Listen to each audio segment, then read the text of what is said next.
Part 10۔ ہسپتالوں میں emergency اور دوسرے حادثات کی پڑتال کرتے کرتے ان کی عجیب کیفیت تھی۔ ان کے دل سے دعا نکلتی تھی کہ وہ اتنی بے وقوف نہ ہو کہ اپنی زندگی کے ساتھ کچھ کر چکی ہو۔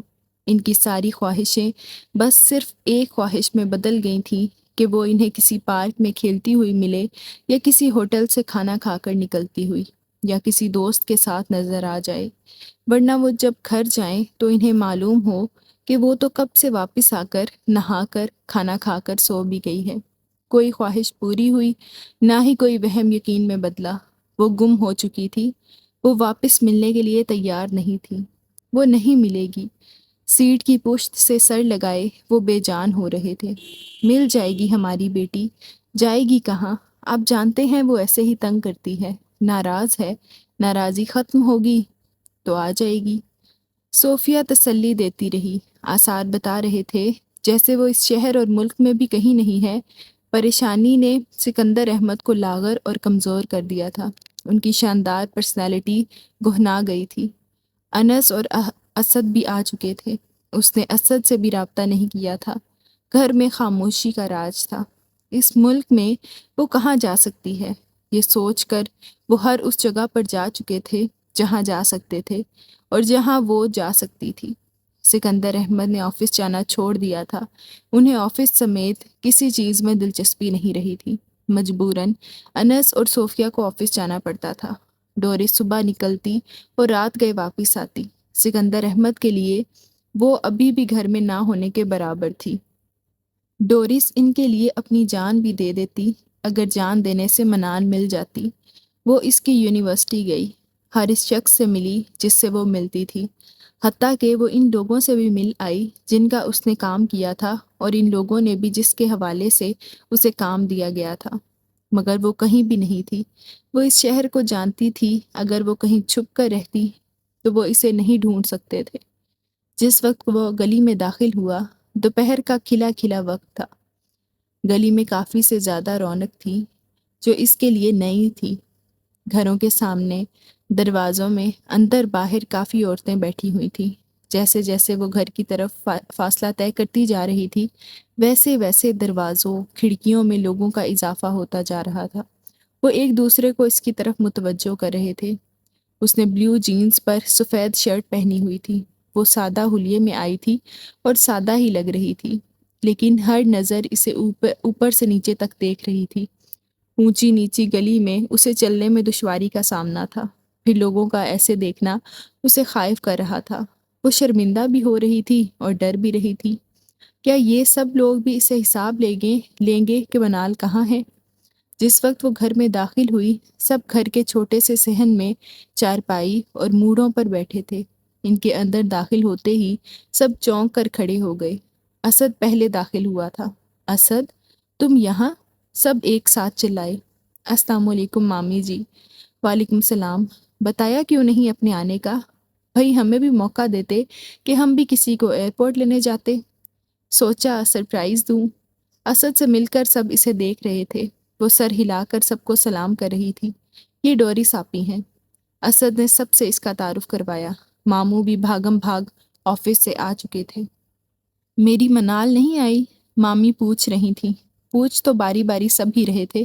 اس کے ایگزامز ہیں۔ اسد نے نظریں چرائیں۔ وہ اچانک آئے تھے، کسی کو بھی خبر کیے بغیر۔ ان سب کو یقین تھا کہ وہ پاکستان میں ہی ہے، اور ظاہر ہے اس نے انہیں بتانے سے منع کیا ہوگا، اسی لیے وہ فون پر لا علمی کا اظہار کرتے رہے۔ سکندر اور صوفیہ خود آنا چاہتے تھے، مگر سکندر احمد کی دن بدن بگڑتی صحت انہیں سفر کی اجازت نہیں دے رہی تھی۔ ڈورس نے خود آنے کا فیصلہ کیا اور اسد کے ساتھ آ گئی۔ اس نے منال کو گھر سے نکالا تھا، اب اسے واپس لانا تھا۔ مامی اور سب کے سوالوں نے اسے بہت مایوس کر دیا۔ وہ سب لوگ اشتیاق سے اس کا پوچھ رہے تھے، وہ واقعی یہاں نہیں تھی یا وہ سب اچھے اداکار تھے؟ ڈورس کی امید ٹوٹ گئی۔ اسے یقین تھا کہ وہ یہاں ضرور ملے گی۔ سکندر احمد کی صحت دن بدن خراب ہو رہی تھی۔ انہیں منال چاہیے تھی، اور اسے لینے کے لیے اب ڈورس دنیا کے ہر کونے میں جانے کے لیے تیار تھی۔ باقی رشتہ داروں میں بھی اسد نے تسلی کر لی تھی، لیکن وہ یہاں تھی ہی نہیں۔ ایسا تو ہو نہیں سکتا تھا کہ وہ انہیں دیکھتے ہی چھپ جاتی۔ یہ دیکھیے، یہ منال کا گھر ہے۔ حفصہ اور نادیہ اسے اگلے دن اوپر لے کر آ گئیں۔ اس کے جانے کے بعد پاپا نے سب کچھ ایسے ہی رہنے دیا۔ پاپا کہہ رہے تھے جب جب وہ پاکستان ہم سے ملنے آیا کرے گی، یہاں اپنے گھر میں ہی رہے گی۔ ڈورس نے دونوں کمروں کو اندر باہر سے دیکھا۔ گھر کی ایک ایک اینٹ بتا رہی تھی کہ یہاں اس کی زندگی کیسی گزری ہوگی۔ 2 تنگ کمرے اور چند فٹ کا کچن۔ گھٹن سے ڈورس کا سانس اٹکنے لگا۔ وہاں سب اتنے ہی خوبصورت ہوتے ہیں جتنی آپ ہیں؟ نادیہ نے اچانک پوچھا۔ جب سے وہ آئی تھی، نادیہ اور حفصہ اس کے آگے پیچھے تھیں۔ میں وہاں سب سے زیادہ بدصورت ہوں، اس نے کہا، لیکن نادیہ نے یقین نہیں کیا، بلکہ وہ قہقہہ لگا کر ہنسنے لگیں۔ منال نے ٹھیک کہا تھا کہ ڈورس اتنی خوبصورت ہے کہ تم لوگ اسے دیکھتے ہی پاگل ہو جاؤ گے۔ سچی آپ تو واقعی پاگل کر دیں۔ اور کیا کیا کہا تھا منال نے؟ ڈورس کو تعجب ہوا۔ وہ اس کی باتیں کرتی تھی ان سب کے ساتھ۔ اس نے کہا تھا کہ آپ وہاں موجود لوگوں میں سب سے زیادہ خوبصورت ہیں۔ اسے سن کر مایوسی ہوئی۔ وہی اس کے ظاہری حسن کے چرچے جس نے سب کچھ گہنا دیا تھا۔ دونوں مل کر اسے منال کے بچپن، اسکول اور شرارتوں کے قصے کہانیاں سناتی رہیں۔ تم دونوں بہت پیار کرتی ہو نا منال سے؟ ان کی باتیں اسے بہت اچھی لگ رہی تھیں۔ ماموں مامی بھی کتنی بار اس کی باتیں یاد کر کے رو پڑے تھے۔ بہت، نادیہ نے محبت سے کہا۔ اگر شاید آپ جتنا نہیں، آپ تو بہن ہے نا اس کی، اور اتنی خوبصورت بھی ہیں۔ منال بہت خوش قسمت ہے۔ ایسے ہی تو منال وہاں جا کر واپس نہیں آئی، ورنہ یہاں سے کہہ کر گئی تھی کہ کچھ عرصہ رہوں گی پھر واپس آ جاؤں گی۔ دل لگ گیا تھا اس کا وہاں۔ ہاں، دل ہی لگ گیا تھا، ورنہ وہ لوٹ آتی۔ وہاں تھا ہی کیا جو اسے روک کر رکھتا؟ نادیہ اور حفصہ کی باتیں اس کی تذلیل نہیں کر رہی تھیں، بلکہ اسے اس کا اصل چہرہ دکھا رہی تھیں۔ 2 دن وہاں رہ کر وہ واپس آ گئے۔ وہاں رہنا بیکار تھا۔ ماموں کو الگ سے تاکید کر آئے تھے کہ اس کے کل آتے ہی ان سے رابطہ کیا جائے۔ صرف ماموں کو ہی انہیں تھوڑا بہت بتانا پڑا تھا۔ وہ انہیں زیادہ پریشان نہیں کرنا چاہتے تھے، لیکن بتائے بغیر کوئی حل بھی نہیں تھا۔ منال نے گھر چھوڑ دیا ہے، اپنی طرف سے اس نے اطلاع دی تھی، لیکن اس نے کوئی جواب نہیں دیا اور مسلسل کانٹے سے تربوز کھاتا رہا۔ منال نے گھر چھوڑ دیا ہے؟ اب کی بار اس نے تیز آواز میں کہا، جبکہ اسے اس بات کا بھی اندازہ تھا کہ اس کی بات سن لی گئی ہے۔ مجھے معلوم ہے۔ مجرم نے سرد مہری سے اس کی طرف دیکھا۔ جیسے تو وہ اس سے نظریں چرا گئی۔ پلیز اسے تلاش کرو، تم زیادہ وقت اس کے ساتھ رہتے تھے۔ میں کتنے دنوں سے تمہیں ڈھونڈ رہی ہوں، تم سے رابطہ نہیں ہو رہا تھا، نہ فون پر، نہ گھر میں، نہ تم ملے۔ کہاں تھے تم؟ میں کیوں ڈھونڈوں اسے؟ اس کا لہجہ اور انداز کرخت تھے۔ سوال اس سے بڑھ کر چبھنے والا۔ پاپا کی طبیعت ٹھیک نہیں ہے۔ یہ تمہارا اور تمہارے پاپا کا مسئلہ ہے، میرا نہیں۔ ڈورس نے ہونٹ کاٹے۔ اس کی آنکھیں چھلکنے کے لیے تیار تھیں۔ اب وہ بات بات پر رونے لگتی تھی۔ ہماری شادی کی بات کی تم نے اپنے گھر میں؟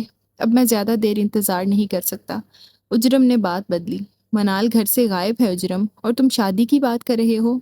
ڈورس کو شدید حیرت ہوئی تھی۔ منال کے ہماری شادی میں ہونے یا نہ ہونے سے مجھے کوئی فرق نہیں پڑتا، لیکن میرے گھر والوں کو پڑتا ہے۔ گھر میں بہت پریشانی چل رہی ہے اجرم۔ پھر ہم سادگی سے شادی کر لیتے ہیں۔ فی الحال میں شادی نہیں کر سکتی۔ مجھے اب بھی صرف منال کو تلاش کرنا ہے۔ منال اگر زندگی بھر نہیں ملے گی تو کیا ہماری شادی زندگی بھر نہیں ہوگی؟ ایسے باتیں تو نہ کرو اجرم۔ اس نے گہرے دکھ سے اس کی طرف دیکھا۔ جو کچھ ہم نے اس کے ساتھ کیا ہے، عین ممکن ہے اب وہ زندگی بھر ہمیں کبھی نہ ملے۔ سب لفظ دم توڑ گئے۔ ڈورس خاموش ہو گئی۔ اسی لیے کہہ رہا ہوں کہ شادی کر لیتے ہیں۔ تم یہ سب اس لیے کہہ رہی ہو نا کہ مجھے مزید احساس جرم میں مبتلا کر سکو؟ وہ رونے ہی تو والی تھی۔ میں ایسا کیسے کر سکتا ہوں؟ تمہیں جرم کا احساس دلانا، خود کو جرم کا احساس دلانا بھی تو ہے۔ تم نے یہ کام اکیلے تو نہیں کیا۔ اسی لیے تو کہہ رہی ہوں اجرم، میری مدد کرو پلیز۔ ہم دونوں مل کر اسے تلاش کر لیں گے۔ تم یونیورسٹی میں اس کے ساتھ تھے، ہر جگہ اس کے ساتھ رہے ہو۔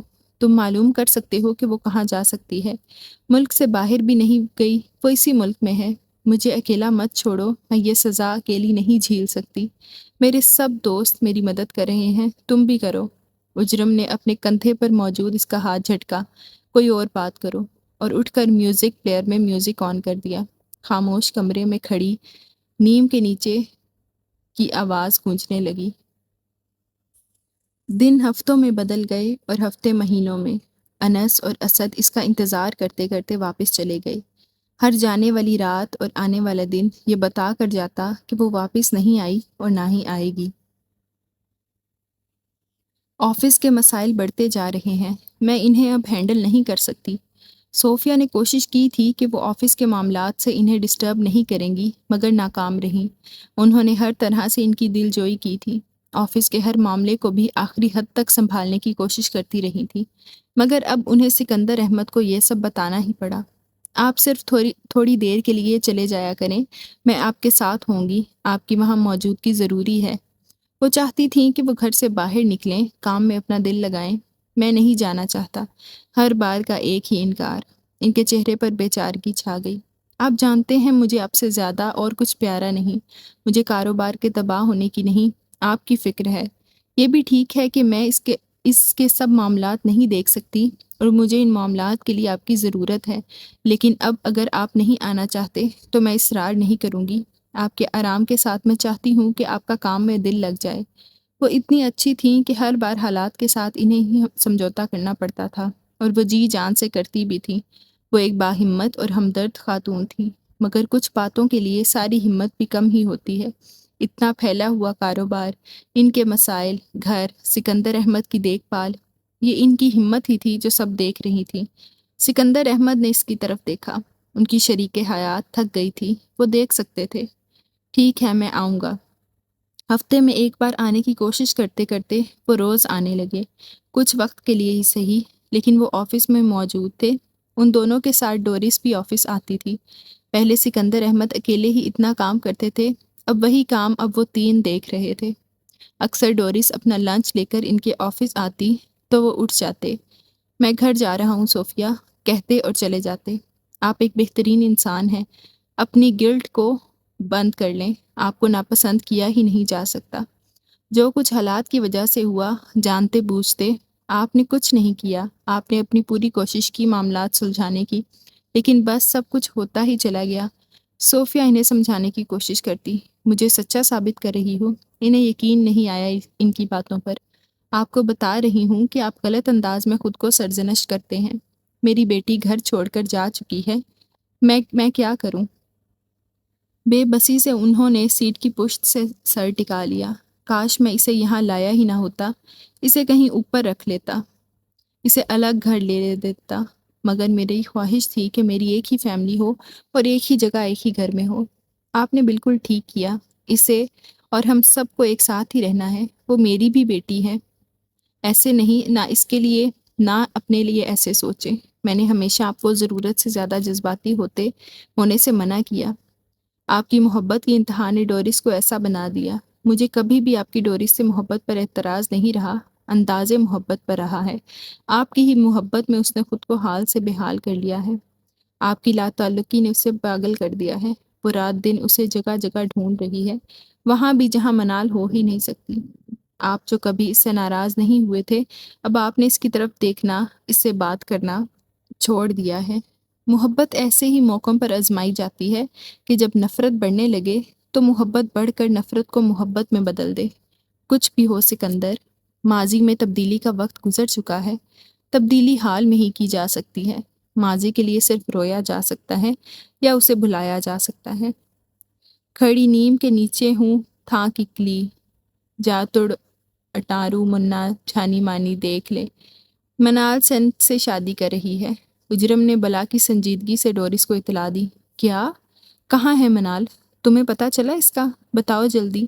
مجھے صرف اتنا معلوم ہوا ہے کہ وہ دونوں شادی کر رہے ہیں۔ سینٹ سے؟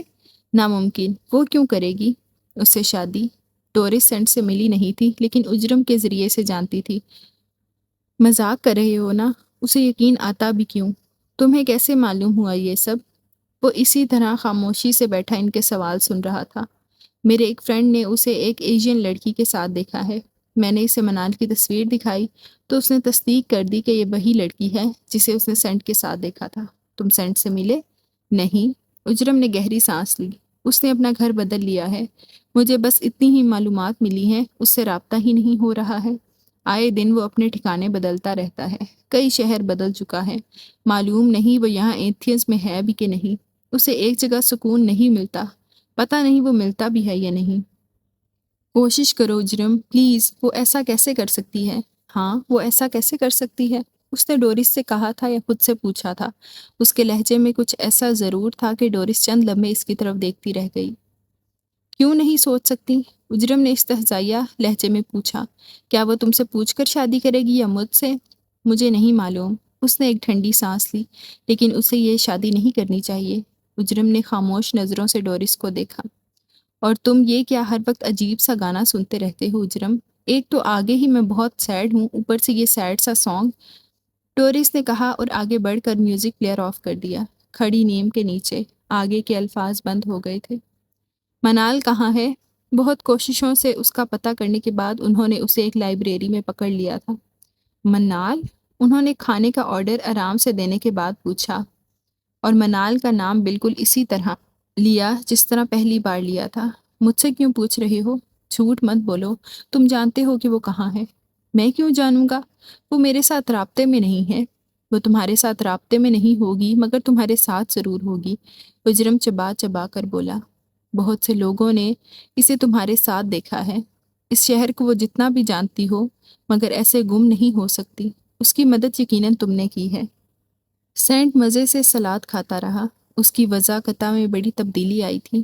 اس کے عجیب و غریب حلیے کو انسانوں والا حلیہ مل گیا تھا۔ اس کے گنجے سر پر بال آ گئے تھے اور انسانوں کی طرح ہی بنے ہوئے تھے۔ بتاؤ سینٹ، وہ کہاں ہے؟ ڈورس نے بے چینی سے پوچھا۔ تم کون ہو؟ تم نے اپنا تعارف نہیں کروایا۔ سینٹ کے لہجے میں کچھ تھا۔ ڈورس کے سوال سے جیسے سہم سی گئی۔ میں ڈورس ہوں، منال کی بہن۔ بہن؟ اچھا، حیرت ہے۔ کیوں؟ وہ یہ سوال نہ پوچھتی اگر سینٹ کا لہجہ اتنا بے رحم نہ ہوتا۔ کیونکہ بہت عجیب لگ رہا ہے کہ ایک بہن اپنی بہن کے بارے میں ایک اجنبی سے پوچھ رہی ہے کہ وہ اسے اس کی بہن کے بارے میں بتا دے۔ بہن کو تو خود معلوم ہونا چاہیے کہ اس کی بہن کہاں ہے۔ وہ ناراض ہو کر گئی ہے۔ ڈورس کی آواز کمزور تھی۔ کس سے؟ ہم سب سے؟ ہم سب کون؟ مجھ سے اور پاپا سے؟ اسے ناراض ہی رہنے ہو۔ کیوں ڈھونڈ رہے ہو؟ وہ تن سے ہنس دیا۔ پلیز مجھے بتاؤ سینٹ کہ وہ کہاں ہے۔ مجھے نہیں معلوم کہ وہ کہاں ہے۔ ایک ہی جواب، ایک ہی انداز۔ غلطی میری تھی، میں اس سے معافی مانگ لوں گی۔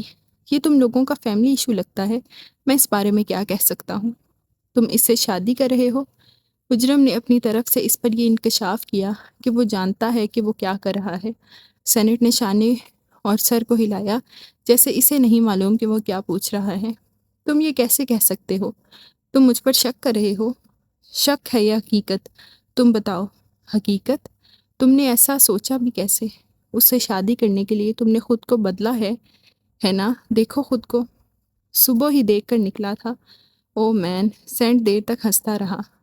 تم ہمیں بتانا ہی نہیں چاہتے۔ تم بات کو گھما رہے ہو۔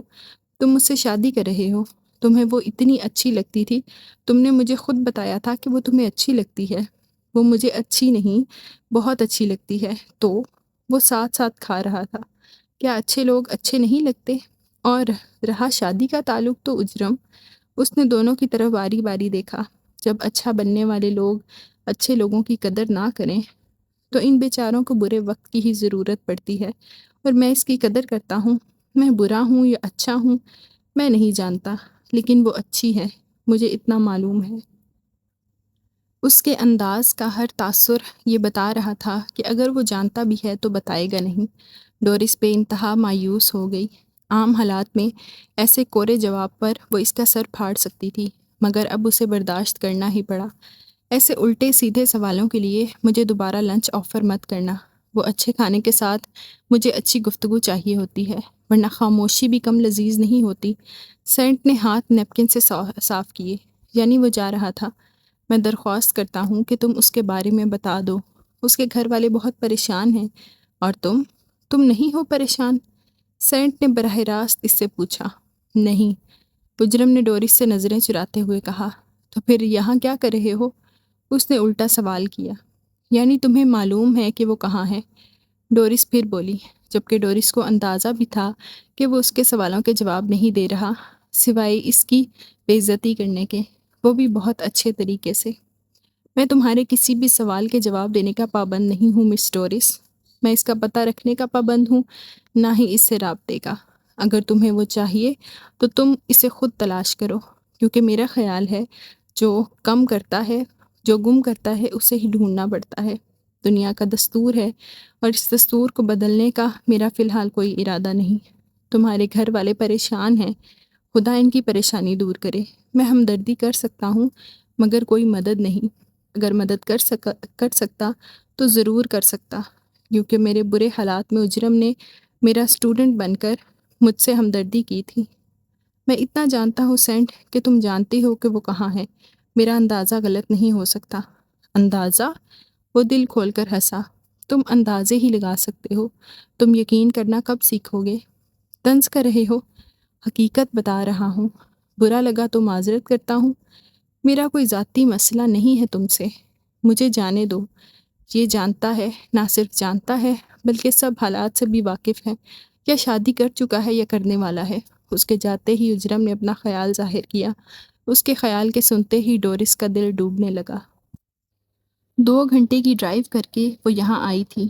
شہر کے مرکز سے دور دراز یہاں کسی کا گھر تھا۔ ڈورس کے کچھ رابطوں سے اطلاع ملی تھی کہ منال یہاں ہے۔ ہر بار وہ ایسی اطلاع پر جاتی تھی تو پتہ چلتا تھا کہ وہ منال کے بیچ کا کوئی اسٹوڈنٹ ضرور ہے مگر منال نہیں۔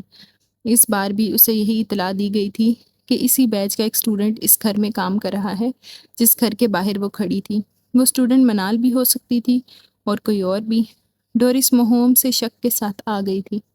وہ چھوٹی سے چھوٹی بےمانی اطلاع پر بھی دوڑ پڑتی تھی۔ اس کے بارے میں جھوٹی اطلاع بھی اس کے لیے سچی تھی۔ وہ کسی بھی خاص اور عام خبر کو جانے نہیں دیتی تھی۔ گھر میں رہائش نہیں تھی کسی کی، گھر خالی تھا۔ 1-2 جگہ مرمت کا کام ہو رہا تھا۔ جس شخص کے ریفرنس سے وہ آئی تھی اس شخص کا حوالہ جان کر مالک مکان نے اسے پچھلی طرف کھلنے والے دروازے کی طرف اشارہ کیا۔ وہ وہاں ہے، ڈرائنگ روم میں۔ وہ پوچھنا چاہتی تھی کہ وہ کون ہے، لڑکا یا لڑکی، اور یہ کہ وہ کیسی ہے، لیکن ان سب میں بھی اس نے وقت ضائع کرنا مناسب نہیں سمجھا۔ ڈرائنگ روم کا دروازہ کھولتے ہی اسے لڑکی کی پشت دکھائی دی، پیڈ اور پین ہاتھ میں لیے، کچھ لکھنے میں مصروف تھی۔ وہ لڑکی منال نہیں تھی۔ ڈرائنگ روم میں اکا دکا فرنیچر کا سامان رکھا تھا۔ اس کی یہ امید بھی ٹوٹ گئی۔ اسے پہلے بھی کم ہی امید تھی، لیکن پھر بھی اسے بہت دکھ ہوا۔ ہر بار ایسی ہی مایوسی پر اس کا دل چاہتا تھا کہ وہ دھاڑے مار مار کر روئے۔ اتنے عرصے سے وہ اسے مسلسل ڈھونڈ رہی تھی۔ اتنا عرصہ اس نے ایک انچاہی بیٹی بن کر گزارا تھا۔ اس کے گم ہو جانے کا احساس اس کے لیے عذاب بن چکا تھا۔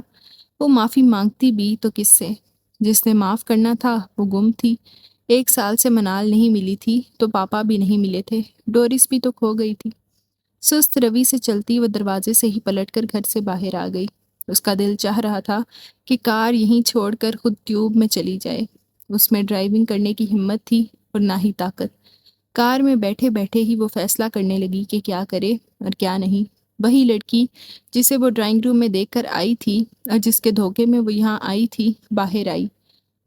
باہر کمپنی کی وین کھڑی تھی، پینٹ کمپنی کی مخصوص وین۔ اسی کمپنی کے لیبل کی اس نے شرٹ اور کیپ پہن رکھی تھی۔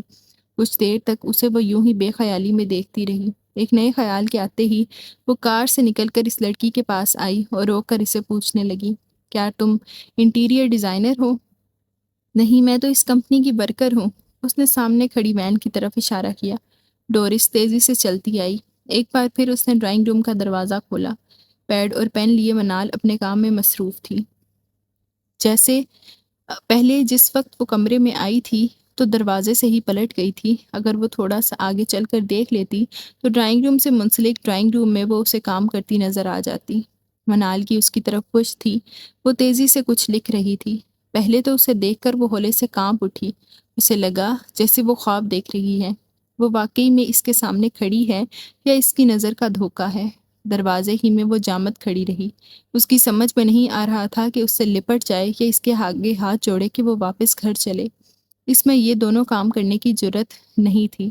وہ اس سے خوفزدہ نہیں تھی، لیکن پھر بھی بہت تھی۔ سکندر احمد کی مستقل لا تعلقی نے اسے کہیں کا نہیں رہنے دیا تھا۔ وہ جان چکی تھی کہ کوئی کبھی بھی اسے لا تعلق ہو کر اسے چھوڑ سکتا ہے۔ چلو میرے ساتھ۔ پیچھے سے بے خبری میں جا کر پہلے اس نے اس کا ہاتھ پکڑا، اسے سب سے زیادہ ڈر یہی تھا کہ وہ بھاگ جائے گی۔ اس کے لہجے میں تحکم تھا، التجا تھی، منت تھی۔ پہلے تو وہ بری طرح سے ڈر گئی، پھر اس نے اپنا ہاتھ جھٹکے سے اس کی گرفت سے آزاد کر دیا۔ کون ہو تم؟ ہم یہ سب باتیں کریں گے، لیکن پہلے گھر چلو۔ وہ اس کا ہاتھ پکڑنے کے لیے اس کی طرف بڑھی تاکہ اسے زبردستی لے جا کر کار میں بٹھا دے۔ میں تمہیں جانتی ہی نہیں تو تمہارے ساتھ جاؤں کیوں؟ 2 قدم پیچھے ہٹ کر اس نے اسپاٹ لہجے میں کہا۔ اس کا ہر انداز گواہی دے رہا تھا کہ وہ ڈورس کو نہیں جانتی۔ اس کی آنکھیں، اس کے لفظ، اس کا لہجہ۔ تم مجھے نہیں جانتی ہو مگر تم پہچاننا نہیں چاہتی۔ ٹھیک ہے، تم مجھے مت پہچانو، یہ ضروری بھی نہیں ہے۔ تم صرف گھر چلو، پلیز۔ میں تم سے التجا کرتی ہوں کہ تم یہاں اپنا وقت ضائع نہ کرو۔ تم نے اتنا عرصہ ہم سے دور رہ لیا ہے، اب اور کتنا دور رہنا ہے؟ میرا کوئی گھر نہیں ہے۔ وہی انداز۔ تم جانتی ہو تمہارا گھر ہے، یہ وقت ان سب باتوں کا نہیں ہے۔ پلیز گھر چلو۔ تم اندازہ نہیں لگا سکتی کہ تمہارے بعد پاپا کا کیا حال ہو چکا ہے، اس گھر کا کیا حال ہے۔ تم اپنے ساتھ سب کی خوشیاں لے آئی ہو، آج بھی سب کو اپنے برباد ہونے کی، اپنی خوشیوں کی فکر ہے اس گھر میں۔ اس نے سیدھی چوٹ اس پر کی تھی۔ آج بھی وہاں تمہارے گمشدگی کا سوگ منایا جا رہا ہے۔ کچھ میرے کمرے میں، کچھ پاپا کے کمرے میں ہر رات سسکیاں گونجتی ہیں، آنسو بہائے جاتے ہیں۔ منال نے ٹھٹک کر اسے دیکھا۔ اچھے ڈائلاگ ہیں، ماڈلنگ کے ساتھ ساتھ ایکٹنگ بھی کرنے لگی ہو۔ ضد چھوڑ دو منال، تم ناراض ہو اور تمہیں ہونا بھی چاہیے، مگر مجھ سے، پاپا سے نہیں۔ کیوں؟ ضد کیا صرف ڈورس ہی کر سکتی ہے؟ اس نے اس کا بھرپور مذاق اڑایا۔ میں تمہارے سامنے کھڑی ہوں، تمہیں جو کہنا ہے مجھے کہہ لو، جو کرنا ہے کر لو، لیکن میرے ساتھ پاپا کے پاس چلو۔ تمہیں ڈھونڈتے ڈھونڈتے ہم سب پاگل ہو چکے ہیں، وہ میرے کچھ نہیں لگتے۔ میں نے ان کی بسائی دنیا چھوڑ دی ہے۔ تم نے ہی کہا تھا نا کہ وہ صرف تمہارے پاپا ہیں، صرف تمہارا گھر، اور یہ بھی کہ وہ گھر خود چھوڑ کر جاؤں گی۔ میں نے وہ گھر چھوڑ دیا ہے۔ میں تم سے ہار گئی ہوں اور میں نے اپنی شکست بھی تسلیم کر لی ہے۔ میں نے کہا تھا، غلط کہا تھا، نہیں کہنا چاہیے تھا۔ تمہاری ہر سزا مجھے منظور ہے، میں سب کچھ مانتی ہوں، لیکن صرف پاپا کے لیے۔ وہ نفرت کرتے ہیں مجھ سے، انہیں صرف تم چاہیے ہو، تو تم ان کی نفرت کے ازالے کے لیے مجھے لے جانے آئی ہو۔ مان جاؤ، مجھ سے ان کی محبت میرے ہی ہاتھوں ختم ہوئی۔ وہ مجھے معاف نہیں کریں گے جب تک تم مجھے معاف نہیں کرو گی۔ مجھے معاف کر دو، واپس آ جاؤ۔ تم آ جاؤ، میں وہاں سے چلی جاؤں گی، نہیں رہوں گی وہاں اس گھر میں۔ میں کہیں بھی چلی جاؤں گی، میں وعدہ کرتی ہوں کہ کبھی اس گھر میں واپس نہیں آؤں گی، مگر تم آ جاؤ اپنے پاپا کے پاس، رہو ان کے ساتھ، ان کا سارا پیار لے لو۔ میں اس طرح سے پاپا کو نہیں دیکھ سکتی، وہ ہر پل تمہیں یاد کرتے ہیں، بیمار رہتے ہیں۔ اس کی آنکھیں ڈبڈبا گئیں۔ وہ میری طرف دیکھتے بھی نہیں ہیں، مجھ سے بات بھی نہیں کرتے ہیں۔ منال کے لیے یہ بات بھی عجوبہ تھی کہ سکندر احمد اپنی دیوی کی شکل بھی نہیں دیکھنا چاہتے۔ میں اپنی دنیا میں سکون کے ساتھ رہنا چاہتی ہوں۔ میں نے طلب اور خواہش کرنا چھوڑ دی ہے۔ ہر خواہش اور اس کی تکمیل مجھے ایک نئے جان لیوا دکھ کی طرف لے گئی۔ مجھے اب اس زندگی میں واپس نہیں جانا۔ اسے ڈورس کے کہے ایک بھی لفظ پر یقین نہیں تھا۔ اس کے لیے سکندر احمد، اجرم، ڈورس ایک ایسا دھوکہ تھے جو اس کی قسمت میں لکھ دیا گیا تھا۔ ہر احساس سے اس کا تعلق ختم ہو چکا تھا۔ محبت کی ہر قسم کے ہاتھوں وہ ذلیل ہوئی تھی۔ تمہیں یقین کیوں نہیں آ رہا؟ میں کس طرح سے تم سے معافی مانگوں کہ تم مجھے معاف کر دو؟ چلو تم مجھے معاف نہ کرو، نہ یقین کرو میری باتوں پر، لیکن تم اس کی ایک ہی تکرار تھی کہ گھر واپسی کی۔ نہیں جانا مجھے کسی کے گھر، اس کا ضبط جواب دے گیا تھا۔ اس کی تیز آواز خالی کمرے میں گونجنے لگی۔ جاؤ یہاں سے تم، یا تم چاہتی ہو کہ میں خود کو مار ڈالوں؟ کیا تم تب خوش ہوگی؟ ہم دونوں بہنیں ہیں، ہمیں خوشی سے مل ایک ساتھ رہنے کی ایک بار کوشش کرنی چاہیے۔ ہم اچھے دوستوں کی طرح اچھی زندگی گزارنے کی کوشش کریں گے۔ بہنیں؟ وہ ہنسی۔ تم وہی بہن ہونا جس نے اجرم کو یہ دعوت دی تھی کہ وہ تمہاری بہن کو اپنے جال میں پھنسائے، وہ میرے دل سے کھیلے۔ ہاں میں نے ایسا کیا، وہ سب میں نے ہی کیا، اور میرے کہنے پر اجرم نے۔ تم میری سزا دوسروں کو مت دو، تو پھر تمہاری سزا یہی ہے کہ تم اپنی زندگی اسی نام نہاد شرمندگی کے ساتھ گزارو جس کا تم یہاں اعلان کرنے آئی ہو۔ منال نے اسے نفرت سے دیکھا۔ ٹھیک ہے، میں اپنی زندگی ایسے گزار لوں گی، مگر تمہیں میرے ساتھ جانا ہوگا، نرمی سے کہہ کر وہ پھر اس کی طرف بڑھی۔ تم بھول جاؤ کہ میں تمہارے ساتھ جاؤں گی۔ وہ 2 قدم پیچھے کی طرف بڑھی۔ ٹھیک ہے پھر پاپا ماما آ جائیں گے، یہاں سے تمہیں لے جائیں گے، لیکن تمہیں آنا ہی ہوگا، ان کے آنے تک تمہیں میرے ساتھ ہی رہنا ہے۔ اس نے جیسے بات ہی ختم کر دی۔ میں پولیس کو کال کر لوں گی، میری مرضی کے بغیر کوئی مجھے نہیں لے جا سکتا، پاپا یا آنٹی یا تم، اس نے پختہ لہجے میں کہہ کر بات ہی ختم کر دی۔ اس کا انداز بتا رہا تھا کہ وہ ایسا ضرور کرے گی۔ پلیز منال، گھر چلو۔ جہاں وہ کھڑی تھی وہیں بے بسی سے نیچے بیٹھتی چلی گئی۔ میرے لیے یہ زندگی عذاب بن گئی ہے، ایسا میں نے کبھی نہیں سوچا تھا۔ وہیں بیٹھی وہ رو رہی تھی اور روتی ہی جا رہی تھی، بالکل ایسے ہی جیسے ٹھیک 1 سال پہلے منال اس کے کمرے کی دہلیز پر بیٹھی رو رہی تھی۔ اس کی خوبصورت بڑی بڑی سمندروں جیسی آنکھیں پانی سے گیلی ہو رہی تھیں۔ وہ روتے ہوئے کبھی بھی اچھی نہیں لگی تھی۔ منال پتھر کا بت بنی تھوڑی دیر وہیں کھڑی رہی اور پھر آگے بڑھ گئی۔ وہ وہاں سے بھی جا چکی تھی۔ ڈورس اس کے پیچھے اسٹیشن تک گئی، مگر وہ آگے ہی آگے بھاگتی چلی گئی۔ اسٹیشن پر موجود گارڈ نے اس کی طرف اشارہ کر کے کچھ کہا۔ گارڈ نے اسے روکا اور روکے ہی رکھا جب تک اس کی ٹرین چلی نہیں گئی۔ میم، آپ ایسے کسی کو پریشان نہیں کر سکتی، مجھے مجبور نہ کریں کہ میں پولیس کو کال کروں۔ گارڈ کو سن کر وہ واپس اسی گھر میں آ گئی۔ گھر کے مالک کے پاس سوائے فون نمبر کے اور کچھ نہیں تھا۔ دوسری بار کال کرنے پر اس کا نمبر بھی بند ملنے لگا۔ گاڑی میں بیٹھ کر وہ بے تحاشا رونے لگی۔ آج ہوئی اس ملاقات نے اس کے سب حوصلے منجمد کر دیے تھے۔ اس کی امیدیں دم توڑ چکی تھیں۔ سکندر احمد اب اس سے ہمیشہ دور رہیں گے، اب وہ شاید ہی ان کے لیے قابل محبت ہو۔ رات گئے واپس آنے پر اس نے کسی کو نہیں بتایا کہ وہ منال سے مل کر آ رہی ہے۔ آج کی ملاقات اور اس کا واپس نہ آنا شاید سکندر احمد کو اور رنجیدہ کر دیتا۔ ان کی بھی آس امید ٹوٹ جاتی۔ اس کی خواہش کو رد نہیں کیا جاتا تھا، اسے ناپسند نہیں کیا جاتا تھا۔ اسے ایک ایسی زندگی ملی تھی جو مکمل نہیں، ایک مکمل خواب تھی۔ اسے دل کے ٹوٹنے کا پتہ نہیں تھا۔ شرمندہ ہونا یا کسی سے گڑ گڑا کر معافی مانگنا یہ اس کی زندگی کا حصہ نہیں رہا تھا۔ آج وہ منال کے قدموں میں جا کر بیٹھ گئی تھی، مگر وہ نہیں مانی تھی۔ اسے اس کے قدموں میں بیٹھنے پر شرمندگی نہیں تھی، دکھ اسے اپنے رد کیے جانے پر تھا۔ اس کے گھر چھوڑ جانے نے اسے اندر باہر سے بدل دیا تھا۔ پاپا کی لا تعلقی نے اسے سمجھا دیا تھا کہ اہم بننے کے لیے رشتہ یا تعلق ہی ضروری نہیں ہوتا۔ اہم اور پیارا لگنے کے لیے لینے کے ساتھ ساتھ دینا بھی پڑتا ہے۔ اس نے اپنے پاپا سے محبت کی اور انہی کی بیٹی سے شدید نفرت۔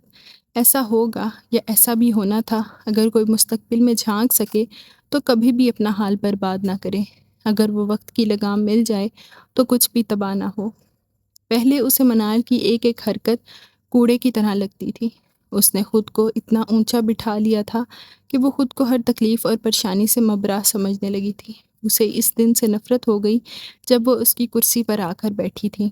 اس نے اپنے احساسات میں رد و بدل نہیں کیا تھا۔ جو ناپسند ہے وہ ناپسند ہی رہنا چاہیے۔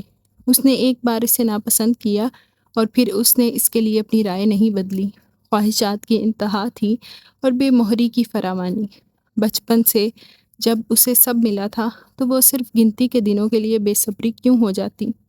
اسے اپنے پاپا کی بے جا حمایت پر سخت افسوس تھا۔ وہ نہیں چاہتی تھی کہ اس کے مقابلے میں کسی اور کی وہ بھی منال کی حمایت کی جائے۔ پاپا کا ہر وقت اس کے لیے پریشان رہنا، ماما سے پوچھتے رہنا کہ وہ ٹھیک تو ہے، خوش تو ہے، اسے کچھ چاہیے تو نہیں، میری بیٹی کا بس یہاں دل لگ جائے، تم اسے بہلایا کرو صوفیہ۔ وہ اکثر اس کے سامنے اسی کا ذکر لے کر بیٹھ جاتے۔ اس نے سارا دن کیا کیا، کیا کھایا، وہ کتنا ہنسی، وہ اداس تو نہیں تھی۔ اسے شاپنگ پر لے جاؤ، گھمانے کے لیے لے جایا کرو، ہر وقت اس کے ساتھ رہا کرو، اسے اکیلے نہ رہنے دیا کرو۔ وہ اس کے ایک ایک منٹ کا پوچھتے، صبح و شام کا پوچھتے، اس کے سونے جاگنے کا وقت پوچھتے۔ ہر وقت انہیں اسی کی فکر لگی رہتی تھی۔